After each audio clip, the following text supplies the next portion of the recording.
चलो, तो वो कल वाला जो टॉपिक था कंप्लीट हो गया था। न्यूमेरिकल्स करने थे ना? ठीक, चलो करते हैं भैया न्यूमेरिकल्स। नहीं बेटा, वो किताब भी दे दीजिए।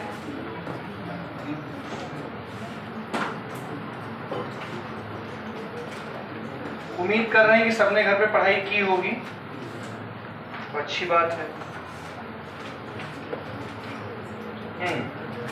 आइए, क्वेश्चन है, आइए सब लोग ध्यान दीजिए बेटा। उसी टॉपिक पे क्वेश्चन है, magnetic field due to current carrying circular loop पे। क्या सवाल है और देखो।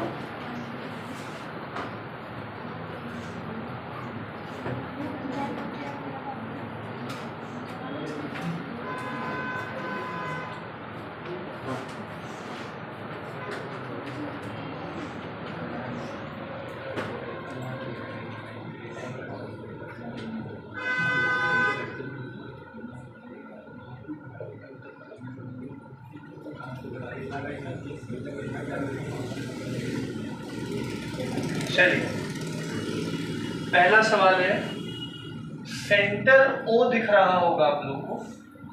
ये दो सेमी सर्कुलर कंडक्टिंग वायर्स दिख रही होंगी, एक ये इसके सेंटर पे यहाँ, एक ये इसके सेंटर पे यहाँ।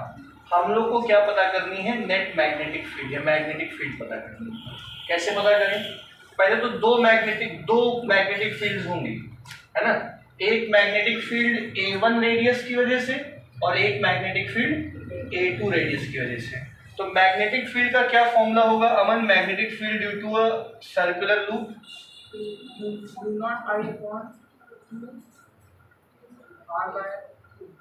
हाँ करेक्ट, इसकी वजह से होगी म्यू नॉट आई अपॉन 2A1 होनी चाहिए थी, लेकिन इसकी भी हाफ होगी क्योंकि वो सेमी सर्कल की वजह से है। तो mu naught I by 4A1 आ गई पहली वाली मैग्नेटिक फील्ड, सही है। दूसरी मैग्नेटिक फील्ड कितनी होगी? B2, इसकी वजह से यहाँ पे भी वही होगी, mu naught I by 4A1 की जगह क्या हो जाएगा? 4A2। अब इन दोनों मैग्नेटिक फील्ड्स का डायरेक्शन पता करना पड़ेगा, प्रियम इसमें मदद करेंगी। इस वाले करंट की वजह से इस पॉइंट पे मैग्नेटिक फील्ड का डायरेक्शन किधर होगा? अंदर की तरफ, सही कहा इन्होंने। ये पकड़ा आपने करंट, ये मैग्नेटिक फील्ड कहाँ चली गई? अंदर। तो ये वाली मैग्नेटिक फील्ड तो चलो डाउनवर्ड डायरेक्शन में है, क्रॉस है, सही है। ये वाली मैग्नेटिक फील्ड किधर है? इसको पकड़ो, ये भी अंदर की तरफ है ना, तो ये भी डाउनवर्ड ही हो गई। तो दोनों मैग्नेटिक फील्ड्स का डायरेक्शन सेम ही है, तो नेट फील्ड कैसे निकालोगे? B1 plus B2। तो mu naught I by 4A1 plus mu naught I by 4A2, ये आ गया mu naught I by 4 1 by A1 plus 1 by A2। सबको आगे समझ में करना है कि अगला डेमो ट्राई करोगे? ये तो सब करना है।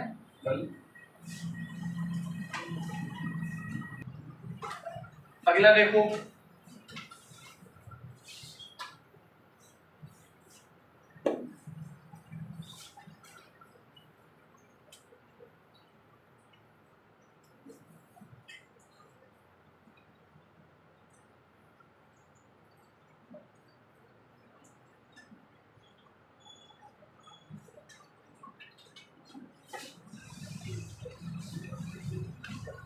A1 A2 और ये करंट का डायरेक्शन I।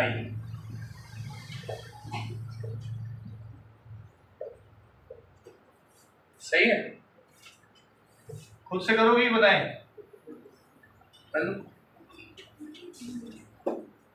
एक 3/4 हिस्सा दिख रहा है, 1/4 हिस्सा दिख रहा है ना? हो गया। देखो इस वाले हिस्से का पहले B1 इस वाले हिस्से का mu naught I by 2R formula होगा, उसको किससे डिवाइड करना है? 4 से तो mu naught I by 8 A1 हो गया। इसी तरीके से B2 निकालो, इसकी वजह से 3/4 पार्ट होगा ना आपके पास, mu naught I by 2A2, ये हो गया 3 mu naught I by 8A2। सही है। अब इसके बाद दोनों मैग्नेटिक फील्ड का डायरेक्शन सेम ही होगा, तो यानी कि B इज इक्वल टू क्या कर देना, B1 प्लस B2 कर देना, आ जाएगा। कोई समस्या किसी को? अब ये तो हम लोग सेमी सर्कल या क्वाड्रेंट बना रहे थे, समझ तो आई गया। इसी में देखो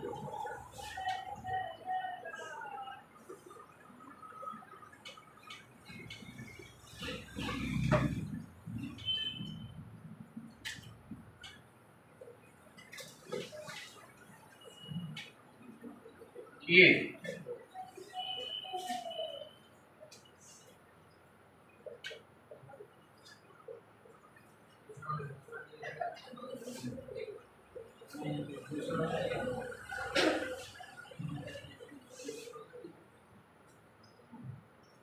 और बताएं सभी लोग, देखना बेटा,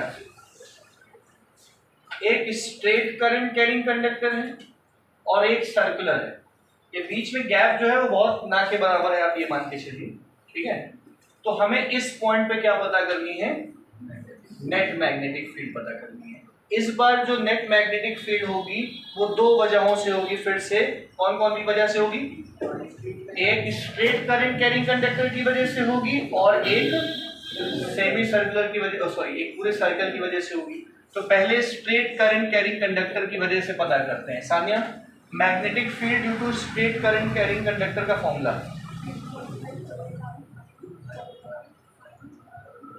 सही बोल रही है, साइन पाई 1 प्लस साइन, अब उसी को इनफाइनाइट वाले के लिए बोलिए, upon 4 pi 2i by are. हाँ, अब न्यूमेरिकल्स में यही वाला काम आएगा, 2i बाई आर। सही है, ऐसे ही रोज पढ़िएगा, है ना, रुकिएगा नहीं अब बीच में। तो B1 इज इक्वल टू, इसको क्या लिखा, 10 की पावर माइनस 7 इंटू 2 इंटू आई की जगह, और R मतलब होता था यहां से यहां तक की दूरी, जो कि 10 सेंटीमीटर ही होगी, यानी कि 0 पॉइंट, तो 16 इंटू 10 की पावर माइनस 6 टेस्ला, ये वाली फील्ड आ गई। अब इसी तरीके से इस वाले की फील्ड निकाल लेते हैं, इसको आप छोड़ दीजिए, अभी मत पढ़िए सब। अब B2 निकाल लीजिए, ठीक है, सर्कल की वजह से, हाँ, सर्कुलर लूप की वजह से, म्यू नॉट आई बाई 2 है, तो म्यू नॉट की जगह 4 पाई इंटू 10 की पावर माइनस 7 इंटू आई की जगह 8, और इसका रेडियस भी कितना है, 0.1 ही है। आ गया समझ में? हाँ जी, जी बताइए इस म्यू नॉट की वैल्यू। हाँ, अच्छा, तो यहाँ से B1 आ गया, यहाँ से B2 आ गया। अब हमको दोनों की वजह से मैग्नेटिक फील्ड का डायरेक्शन बताओ। इसकी वजह से जो डायरेक्शन है वो कहाँ है, अंदर की तरफ है। इसकी वजह से किधर होगा, बाहर की तरफ। समझ आया कि नहीं आया? इसकी वजह से अंदर, और इसको पकड़ोगे तो कहाँ जाएगा ये। तो नेट फील्ड निकालने के लिए अब की बार दोनों फील्ड्स को क्या करोगे, जो बड़ा होगा उसको छोटे से माइनस कर देना। किसको नहीं समझ में आया? आ गया? हाँ, 4 पाई ये वाला mu naught by 4 pi 2i by R in straight current carrying conductor की वजह से, है ना।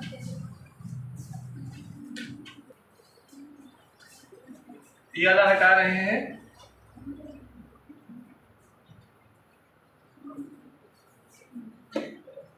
ये देखो बेटा, ये O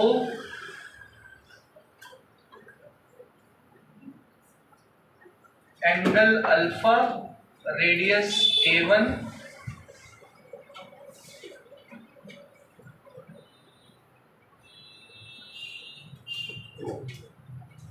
एंगल दोनों में अल्फा है भैया। एक का रेडियस A1 है और दूसरे का रेडियस क्या है, A2 है। करंट जा रहा है I।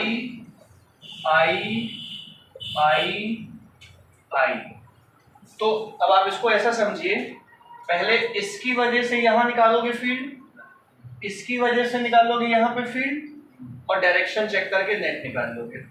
कर लोगे या हम बताएं? ओके, सबसे पहले तो B1 पता करते हैं।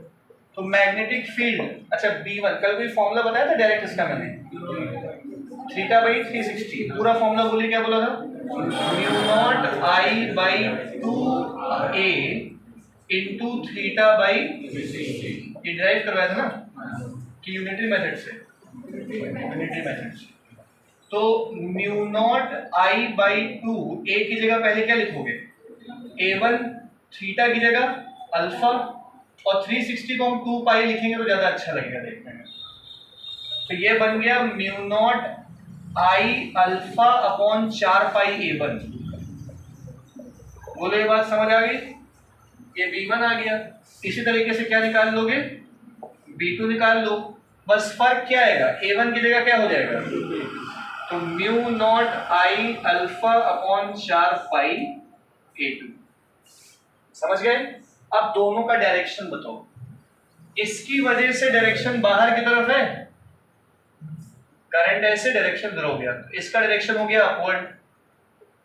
इसकी वजह से कहां होगा?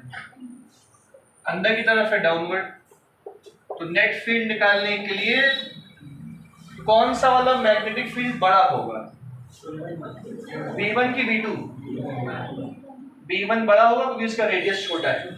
तो B1 माइनस B2, इसको उससे माइनस कर दो। अभी भी बता दो, डायरेक्शन या मैग्नीट्यूड कुछ भी निकालने में कहीं भी समस्या आ रही हो, अभी क्लियर कर दें। डायरेक्शन समझ लीजिए आप बेटा, बस इस कर्लिंग ऑफ हैंड से स्क्रू समझिए ना, स्क्रू ऐसे वो करंट पकड़ लीजिए, करंट। तो ये मैग्नेटिक फील्ड, वहां देखिए तो मैग्नेटिक फील्ड अंदर हो गई, नहीं? क्लियर है?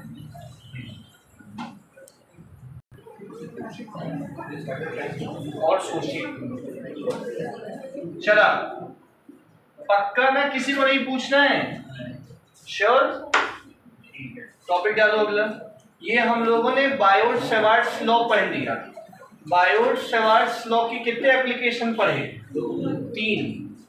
एक पढ़ा magnetic field due to straight current carrying conductor of finite infinite size. फिर हम लोगों ने पढ़ा magnetic field at the centre of current carrying circular loop. फिर हमने पढ़ा magnetic field at the axis of current carrying circular loop. Axis और centre दो अलग अलग डेरिवेशन थे भैया, कंफ्यूज मत होइएगा। पेपर में एक्सिस लिख के है एक्सिस वाला करना, सेंटर लिख के है सेंटर वाला करना, परेशान मत होना। अब लिखिए दूसरा लॉ, टॉपिक डालो बेटा, Ampere's circuital law. Ampere's circuital law.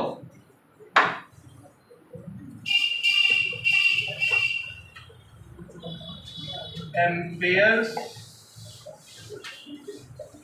Circuital law क्या है भैया? एम्पेयर्स सर्किटल लॉ क्या है? आओ, जैसे आप लोग को याद हो, अगर याद हो वेदांश, क्या हो, अगर आप लोग को याद हो, गाउस थ्योरम था इलेक्ट्रोस्टैटिक्स में। क्या था? Gauss theorem for closed loop, याद है? क्लोज्ड लूप के लिए काम आता था गाउस थ्योरम, क्लोज्ड सरफेसेस के लिए काम आता था गाउस थ्योरम। उसी प्रकार एम्पेयर्स सर्किटल लॉ भी क्लोज्ड लूप्स के लिए काम करेगा। अगर क्लोज्ड लूप है और उससे करंट फ्लो कर रहा है, अगर क्लोज्ड लूप है और उससे करंट फ्लो कर रहा है, तो करंट की वजह से प्रोड्यूस हो रही मैग्नेटिक फील्ड्स हम लोग पता करेंगे किससे? एम्पेयर्स सर्किटल लॉ से। आगे समझ बात? पहली बात तो एम्पेयर्स सर्किटल लॉ क्या है देखो, integral of B dot dl equal to mu naught I।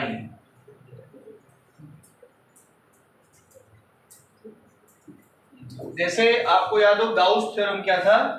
1/ε0 times the net charge होता था flux, integral E dot dA, याद है? Integral E dot dA is equal to 1/ε0 times the net charge था। यहाँ पे एम्पेयर सर्किटल लॉ क्या है, mu naught times the net current is equal to integral B dot D L. समझ रहे मेरी बात? लिखो the ampere circuital law topic डाला। देखो the line integral of magnetic field B, the line integral of magnetic field B, the line integral of magnetic field B around any closed path, around any closed path in free space, around any closed path in free space is equal to, around any closed path in free space is equal to mu naught times the net current, mu naught times the net current I, mu naught times the net current I threading through the area enclosed by the path. Mu naught times the net current threading through the area enclosed by the path.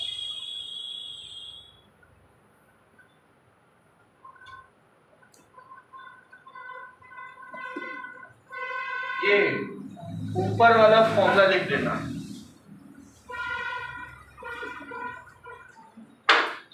Integral B dot D L equals to mu naught I.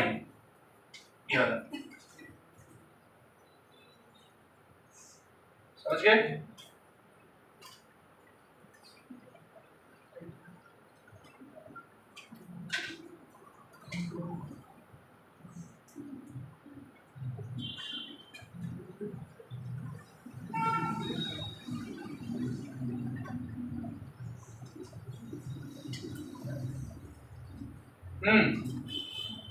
अब देखो भैया इधर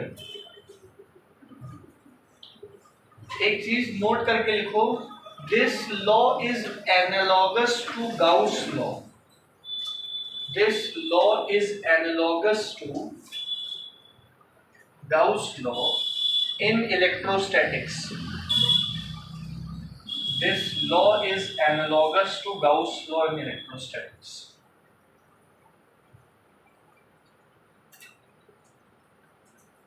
समझ गए? Gauss law जैसा है, इसका proof समझते हैं भैया।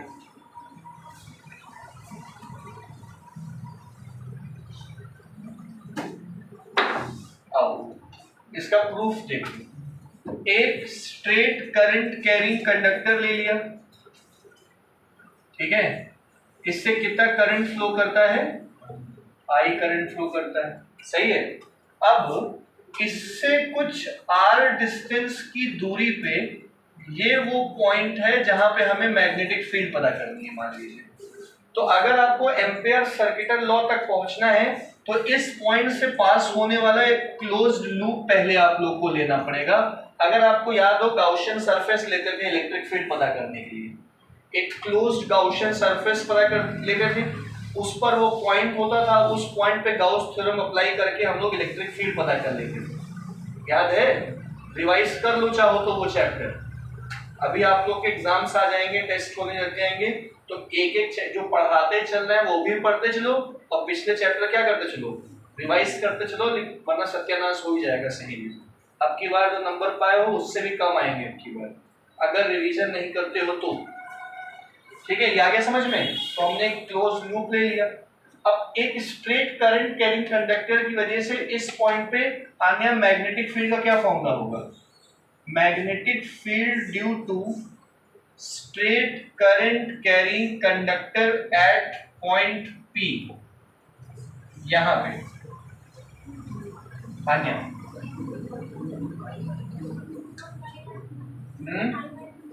हाँ बेटा, आवाज नहीं आ रही। Mu naught I by 2r कहाँ होता है, mu naught upon 4 pi 2i upon straight current carrying conductor circular loop की वजह से नहीं, तो mu naught upon 4 pi 2i by r होता है। अब भैया म्यू नॉट बाई, ये तो आ गया होगा समझ, ठीक है। अब हम लोग को निकालना है इंटीग्रल बी डॉट डीएल। देखो now the line integral B dot dl. अच्छा, ये दोनों बी डॉट डीएल जो है वेक्टर क्वांटिटीज है, इनका स्केलर प्रोडक्ट हो रहा है। तो क्या हम लोग इंटीग्रल बी डॉट डीएल को बी डीएल कॉस थीटा लिख सकते हैं? बी डॉट डीएल को क्या लिख सकते हो? B DL cos theta, where theta will be the angle between B DL cos theta. Theta किसके किसके बीच का एंगल होगा? बी और डीएल के बीच का एंगल होगा। देखो बेटा, बी और डीएल के बीच। मैग्नेटिक फील्ड का डायरेक्शन कहाँ है? इसकी वजह से, इस करंट की वजह से मैग्नेटिक फील्ड का डायरेक्शन अंदर की तरफ है। तुम शेखर क्या ये कर रहे हो? चेक क्या कर रहे हो? उधर बता रहे हैं तुम अभी। अरे ये करंट जा रहा है, डाउनवर्ड मैग्नेटिक फील्ड है और क्या, तो मैग्नेटिक फील्ड डाउनवर्ड है। बताओ, अगर सर्कुलर लूप ऐसे है तो लेंथ वेक्टर का डायरेक्शन किधर होगा? ऐसे ही तो होगा। नहीं समझ पाए? अगर ये सर्कुलर लूप है तो उसके टेंजेंट के अलोंग ही तो डीएल होगा। तो मैग्नेटिक फील्ड भी अंदर है और डीएल भी अंदर है, इसका मतलब दोनों के बीच का एंगल क्या हो गया? तो integral B dot D L is equal to integral B D L ही तो हो गया, क्योंकि थीटा क्या हो गया? 0। Here theta equal to 0 degree. बात समझ में आ गई? अब इसमें से कौन सी चीज वेरी करेगी? इंटीग्रल बी डॉट डीएल में कौन सी चीज वेरी करेगी? बी और डीएल में से बी कांस्टेंट रहेगा थ्रू आउट, और वेरी कौन करेगा? डीएल का इंटीग्रेशन क्या होगा? एल। तो बी डीएल का इंटीग्रेशन हो गया एल, और 0 से लेकर कहां तक जाओगे? 2 पाई आर तक जाओगे। Integral B dot D L, B की जगह क्या लिखोगे? Mu naught upon 4 pi 2 I by mu naught upon 4 pi 2 I by R, और एल की जगह क्या लिखोगे? 2 pi R pi pi R R 2 2 2। तो बचा क्या? Mu naught I equals to integral B dot D L. आ गया समझ में? यही है एम्पियर सर्किट का प्रूफ।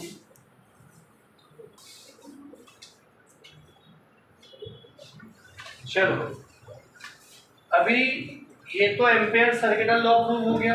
अब लिखो application of ACL, application of ampere circuital law. जैसे हम लोगों ने बायोट सेवार्ट्स के पढ़े थे,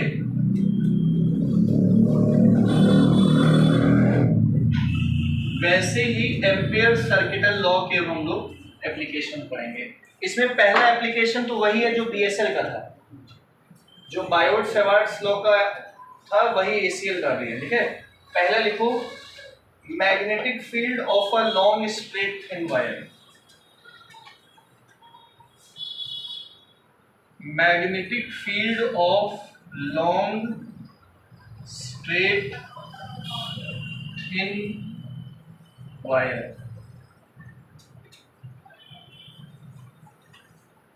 अब आप लोग जो पहला वाला लंबा सा डेरिवेशन किए थे, mu naught upon 4 pi I by R bracket में sine phi 1 plus sine phi 2 किया था हम लोगों ने वाला। अब भैया वो लंबा सा डेरिवेशन बायोट सेवार्ट्स लॉ से था। अगर पेपर में बायोट सेवार्ट्स से आता है तो आप बायोट सेवार्ट्स से करोगे, अगर एम्पियर सर्किटल लॉ से आता है तो एम्पियर सर्किटल लॉ से डायरेक्ट आ जाएगा। कैसे आएगा समझो। एक straight current carrying conductor consider किया, इससे करंट कितना फ्लो कर रहा है, और इससे कुछ वही r डिस्टेंस की दूरी पे इस पॉइंट पे हमें क्या पता करनी है? मैग्नेटिक फील्ड पता करनी है। मैग्नेटिक फील्ड का डायरेक्शन कहाँ की तरफ होगा? डाउनवर्ड की तरफ होगा। शिखर देख रहे हो ना? तो सबसे पहले एम्पियर सर्किटल लॉ लगाने के लिए क्लोज्ड लूप ले लिया, क्लोज्ड लूप ले लिया। अब भैया क्लोज्ड लूप लेने के बाद हम लोग एम्पियर सर्किटल लॉ लगा सकते हैं। तो यूजिंग एम्पियर सर्किटल लॉ क्या होता है? Integral B dot D L closed integral is equal to mu naught I. यही होता है फॉर्मूला। ये क्लोज्ड सरफेस बताता है, closed loop. B dot D L equal to mu naught I. अब देखना यहां से क्या आप लोग इधर ही लिखते हैं, B dot D L equal to mu naught I, और बी और डी एल के बीच का एंगल कितना दिख रहा है भाई? मैग्नेटिक फील्ड अंदर की तरफ ही होगी और लेंथ वेक्टर भी टेंजेंशियली अंदर की तरफ ही है। लाइट ज्यादा शेखर, हाँ बस बस बस। अब भैया दोनों के बीच का एंगल 0 है, तो integral B dot D L को लिखे होगे B D L cos theta, और थीटा को क्या लिखे होगे 0। तो integral B D L cos theta, और थीटा को लिख दिया 0, कॉस 0 कितना हो गया? तो integral B D L is equal to mu naught I आ गया। मैग्नेटिक, भाई देखो रेडियस और करंट तो चेंज हो नहीं रहा है, इसका मतलब मैग्नेटिक फील्ड में कोई चेंज। तो बी बाहर लेके इंटीग्रल किसका कर दिया? डीएल का। डीएल का इंटीग्रेशन क्या होगा? एल 0 से लेके 2 पाई आर बी, और एल की जगह क्या लिखोगे? 2 pi R equal to mu naught I. ये 2 पाई आर डिवाइड में ले जाओ, तो बी का फॉर्मूला आ गया mu naught upon 2 pi I divided by R. ये समझ आ गया? अब ऊपर नीचे 2 मल्टीप्लाई डिवाइड करा दो, तो mu naught upon 4 pi 2 I by R, ये हो गया। देखो उतना लंबा डेरिवेशन जो बायोट-सवार्ट्स लॉ से किया था वो एम्पियर सर्किटल लॉ से छोटा सा हो गया। आ गया समझ में?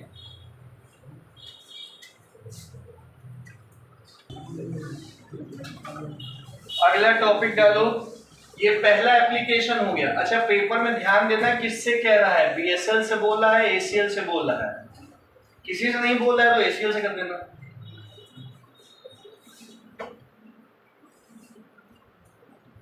चलो टॉपिक डालो, magnetic field of a long straight solenoid.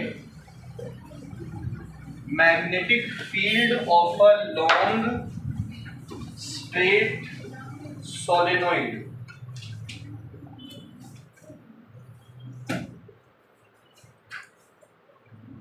बैठो बेटा बैठो।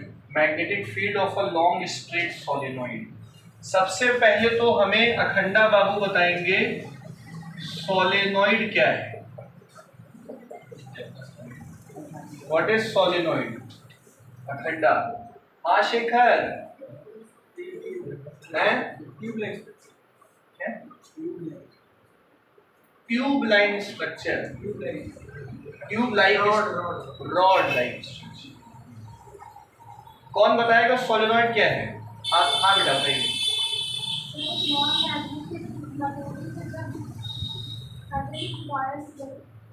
हाँ सही बोल रहे हैं, बोलिए बोलिए। देखिए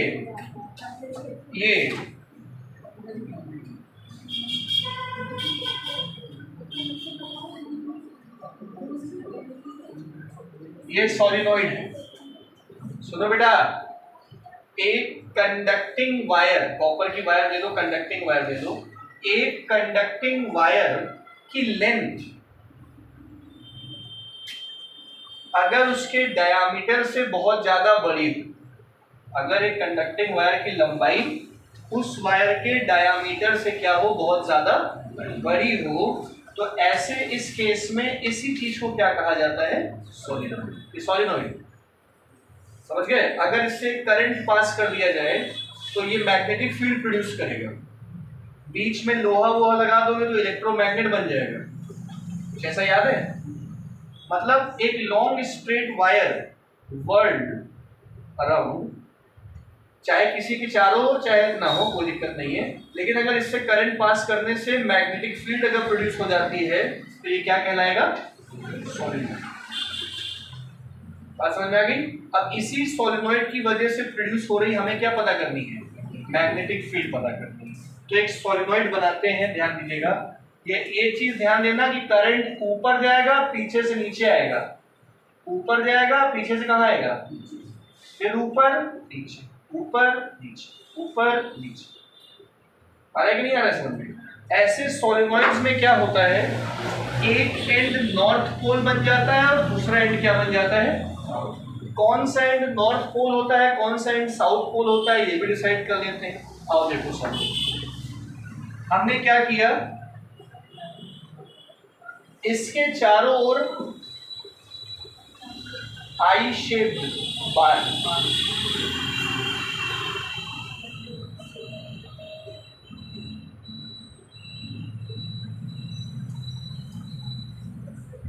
समझ आ रहा है ना।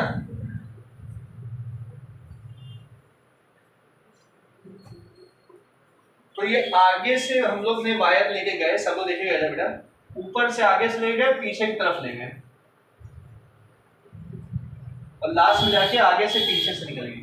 ठीक है, अब हमने क्या किया, एक बैटरी लगा दो, स्विच जो लगाने का मन हो लगा लेना, बाकी हम नॉर्मल चीज बता रहे हैं।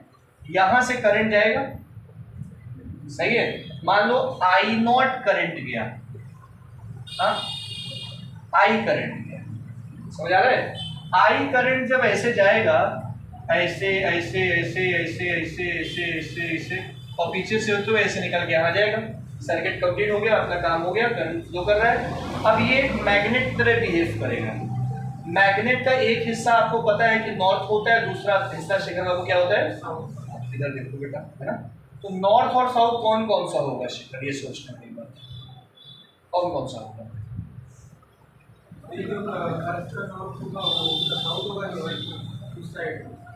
फिलहाल ये बोर्ड पे लिखा हुआ है, तो बोर्ड के हिसाब से बताओ, अर्थ वर्ड छोड़ो, नहीं बना लीजिए, 10वीं में था तो भाई ये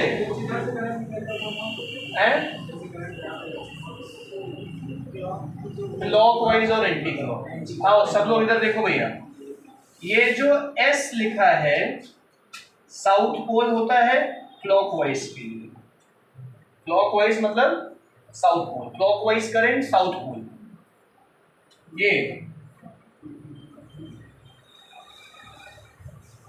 anti clockwise current north pole, clockwise current south pole, anti clockwise current. अब आप लोग हमारी ऐसे नजरों से इसको देखिएगा, इधर से हमने शेखर बाबू ये ऐसे पकड़ लिया ऐसे, और इसको अपनी आंखों के सामने ऐसे रख दिया लंबे में, समझ रहे हो भैया। तो इसको देखो अगर शिखर तुम, तो ऐसे चुपके से देखोगे अगर घुस के, तो ऐसे आ रहा है और करंट ऐसे जा रहा है। तो क्लॉक की एंटी क्लॉक, एंटी क्लॉक। हमारी नजरों से देखो, अपने उधर देखो, ऐसे आ रहा है ऐसे जा रहा है, तो एंटी क्लॉक हुआ ना। एंटी क्लॉक का मतलब कौन सा पोल हो गया, तो ये नॉर्थ पोल हो गया, और इधर साइड क्या हो गया, चाहो तो उधर से जाके देख लो और इधर से देखो, ये देखो क्लॉकवाइज हो गया, उधर से देखने में क्लॉक है, तो ये क्या हो गया, साउथ हो गया। अभी नहीं समझ में आया, करंट के डायरेक्शन को जैसे रिवर्स करोगे उस हिसाब से खेला रिवर्स हो जाएगा। अभी देखो एक चीज और, अगर हम लोग, अरे यार हटाना पड़ेगा,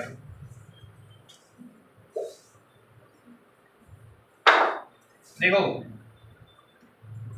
इधर से आए पीछे से आगे जा रहा है, देख रहे हो ये।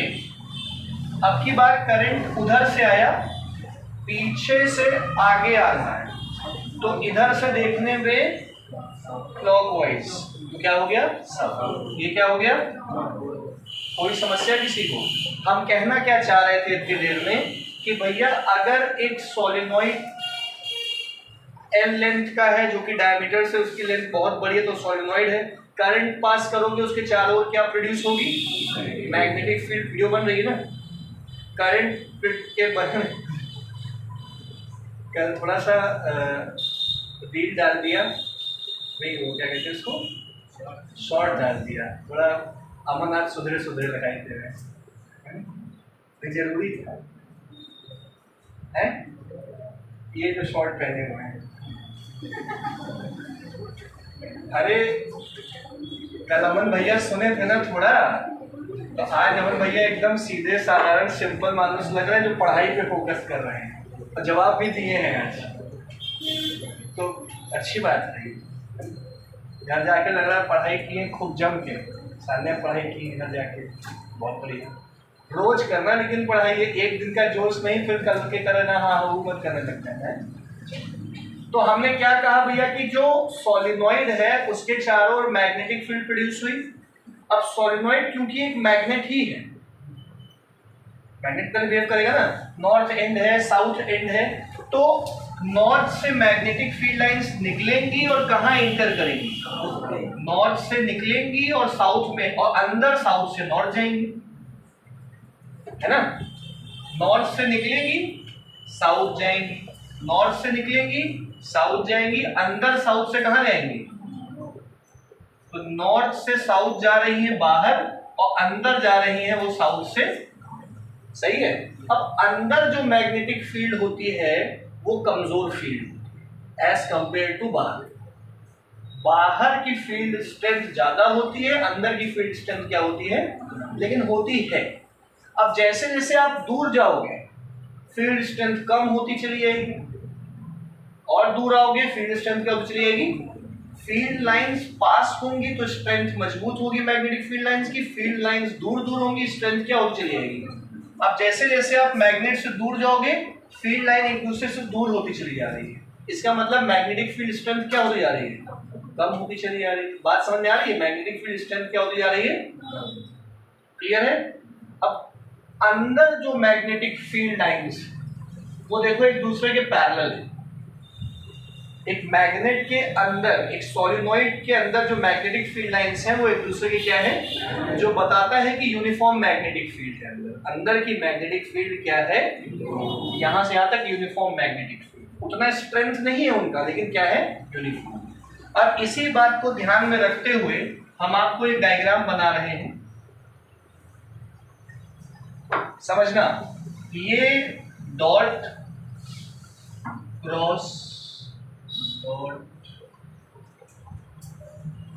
डॉट मतलब क्या होता है, वर्टिकली अपवर्ड, और क्रॉस मतलब वर्टिकली डाउनवर्ड। अब वो मैग्नेटिक फील्ड है या करंट है वो देखा जाएगा, सही है। अब आप इसको एक सोलिनॉइड का रूप समझिए कि करंट ऊपर गया ऊपर से नीचे आया, बात समझ आ रही है। तो यहां से करंट ऊपर की तरफ जा रहा है इसलिए यहां पे हमने क्या बना दिया, डॉट, और यहां से करंट कहां आ रहा है इसलिए हमने क्या बना दिया, ऊपर। तो टेक्निकली ये क्या है, आया कि नहीं आया, ठीक है। अब ये सोलिनॉइड बना दिया, बस दिख नहीं रहा है सोलिनॉइड, करंट का डायरेक्शन बनाया है, इतने हिस्से में करंट है I नॉट, सुन रहे बेटा, इस टर्न पे करंट है I नॉट, केवल एक टर्न का करंट क्या है, फिर इसका करंट I नॉट, फिर उसका I नॉट, ऐसे करके हर टर्न ऑफ सोलिनॉइड पे I नॉट करंट है। तो टोटल करंट जो होगा वो नंबर ऑफ टर्न से मल्टीप्लाई कर लेंगे। नहीं समझ पाए मेरी बात, ठीक है ना। अब अंदर जो इधर का हिस्सा नॉर्थ, इधर का हिस्सा क्या मान लेते हैं, तो मैग्नेटिक फील्ड लाइंस नॉर्थ से निकली और कहां जाएंगी, लेकिन जो अंदर होंगी वो ऐसे जाएंगी, समझ आ रहा है। ये मैग्नेटिक फील्ड लाइंस हो गई, जो बाहर तो नॉर्थ से साउथ जा रही है लेकिन अंदर जो है वो साउथ से कहां आ रही है, तो ये मैग्नेटिक फील्ड लाइंस का डायरेक्शन हो गया। क्या सबको समझ में आ गया, क्या यहाँ पे यूनिफॉर्म मैग्नेटिक फील्ड होगी, ठीक है। अब कितनी होगी हमको बस यही पता करना है।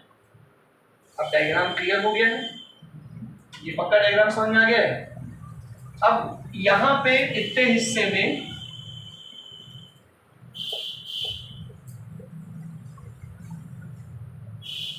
एम्पियर सर्किटल लॉ लगाएंगे।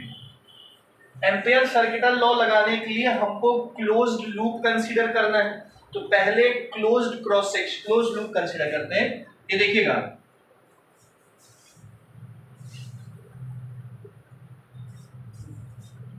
ये हमने क्लोज लूप कंसीडर किया, ए बी सी डी ए, एक रेक्टेंगुलर लूप कंसीडर कर लिया। ये रेक्टेंगुलर लूप हर पॉसिबल मैग्नेटिक फील्ड लाइन को कवर करने की कोशिश करेगा। इसका ए बी हिस्सा सोलेनोइड के अंदर की फील्ड कवर करेगा, सीधी हिस्सा मैग्नेटिक फील्ड की, सोलेनोइड के बहुत बाहर की मैग्नेटिक फील्ड क्या करेगा, कवर करेगा। बात समझ में आ रही है? ठीक है। अब देखो, अब एम्पेयर सर्किटल लॉ क्या कहता है? According to ampere circuital law, समझ आ रहा है कि नहीं आ रहा है? Integral B dot D L equals to mu naught I. इसको रख लेते हैं, बाद में काम देगा। अब ये जो इंटीग्रल बी डॉट डीएल है, अभी तक हम लोग ने जो डेरिवेशंस किए थे, जितने भी डेरिवेशन किए आपने, उसमें देखा होगा एक सर्कुलर लूप है, एक ही सर्कुलर लूप है, ऐसे। तो इंटीग्रल बी डॉट डीएल हर जगह थीटा 0 बना रहा। इंटीग्रल बी डॉट डीएल का एंगल क्या था? 0 था। याद है कि नहीं याद है? तो इंटीग्रल बी डॉट डीएल 0 था। ठीक है।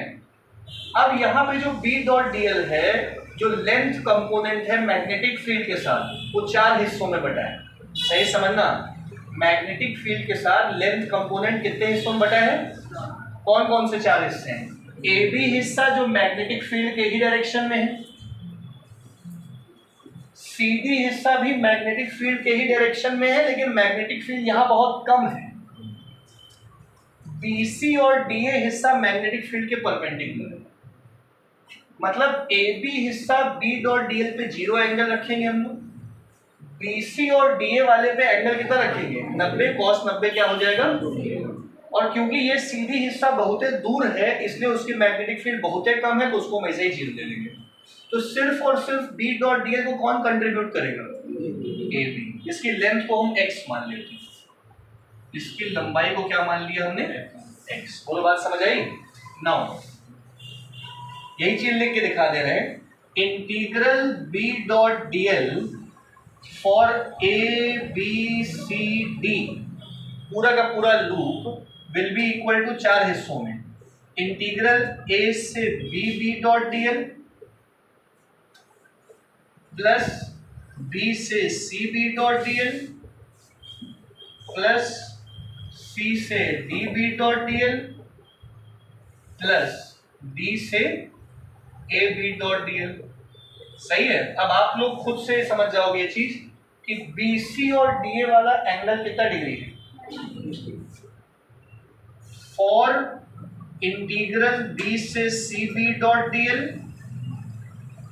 इज इक्वल टू डी से A B dot DL equal to कितना हो गया? तो ब्रैकेट में इसके लिखना, हमने लिखवा रहा है, आप लिखना since theta equal to 90 degree. इसमें क्या लिखना? Since theta equal to 90। अब ये थीटा क्या है ये भी लिखना पड़ेगा, is the angle between B and dl at BC and DA. आगे समझ में? एंड इंटीग्रल सी से D B dot DL equal to 0। क्यों? क्योंकि ये सोलेनॉइड से दूर है, तो सोलेनॉइड से दूर है तो बाहर की मैग्नेटिक फील्ड लगभग ना के बराबर होगी। Negligible magnetic field outside the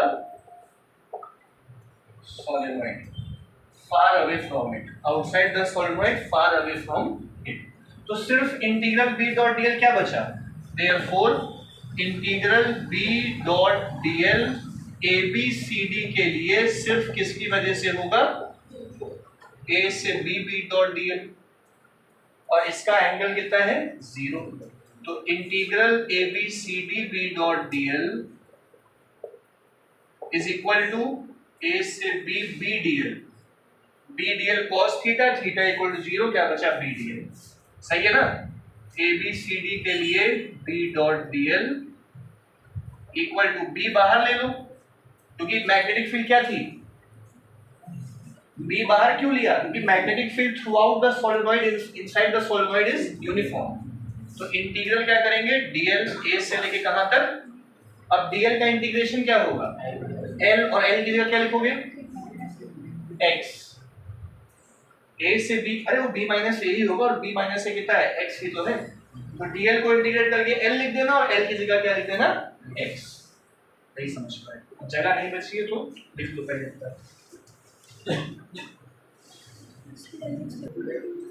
चलो अभी इसके बाद देखो इधर वाला पार्ट हटा दें, पक्का पूरा टंगा।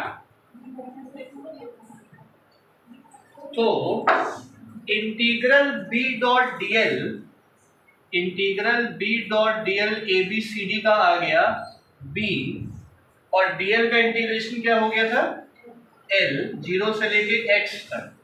तो integral b dot dl equal to bx, ये सेकंड इक्वेशन बन गई। अब जो फर्स्ट इक्वेशन थी वो थी इंटीग्रल, बेटा समझ लीजिए अब लिखे बाद में, integral b dot dl bx आ गया यहां से, और जो फर्स्ट इक्वेशन क्या थी म्यू नॉट i, ठीक है। देखो अब यूजिंग 1 and 2, उधर था म्यू नॉट i और इधर क्या आया है dx। पहली इक्वेशन में था integral b dot dl mu naught i के बराबर, यहां आया bx के बराबर। अच्छा ये जो i है ये वो करंट है जो बैटरी ने भेजा था, लेकिन पर यूनिट लेंथ हर टर्न पे, लेकिन जब समझना हर टर्न पे कितना करंट गया आई नॉट गया, सही है। तो हमें इसको आई नॉट के टर्म्स में लाना है। ये जो आई है इसको समझने के लिए शेखर अगर बोर्ड पे देखो एक ही बात बताएंगे, ये आई है number of turns per unit length into length into current per unit length equal to B X. अभी फील करा रहे हैं, एक्स एक्स कट गया, बी का क्या फॉर्मूला आ गया mu naught small N I naught, mu naught N I naught, where small N is number of turns per unit length. अब जरा फील करो इस बात को, जरा सब लोग देखो जरा, ये जो आई करंट है, ये आई करंट जो है हमें जो रिक्वायर्ड करंट चाहिए उससे मतलब है। आई नॉट जो है वो एक टर्न का करंट है, और हमें जो करंट चाहिए वो ए बी वाले हिस्से के लिए चाहिए। किस हिस्से के लिए चाहिए? ए बी वाले हिस्से के लिए चाहिए। अब ए बी हिस्से में न जाने कितने टर्न्स होंगे, गिन थोड़ी पाओगे कि ए बी हिस्से में कितने टर्न्स हैं, इसीलिए number of turns per unit length निकाल के उसको रिक्वायर्ड लेंथ से क्या कर दिया, तो number of turns per unit length पता करके इस लेंथ से मल्टीप्लाई कर दो, तो ए बी के अक्रॉस क्या आ गया, करंट आ गया N X I naught. X X cut गया, बी का फॉर्मूला आ गया mu naught N I naught, small N क्या है कैपिटल एन बाई एन। सही समझ में आया? ये वही काम कर रहा है जो डेंसिटी करती है।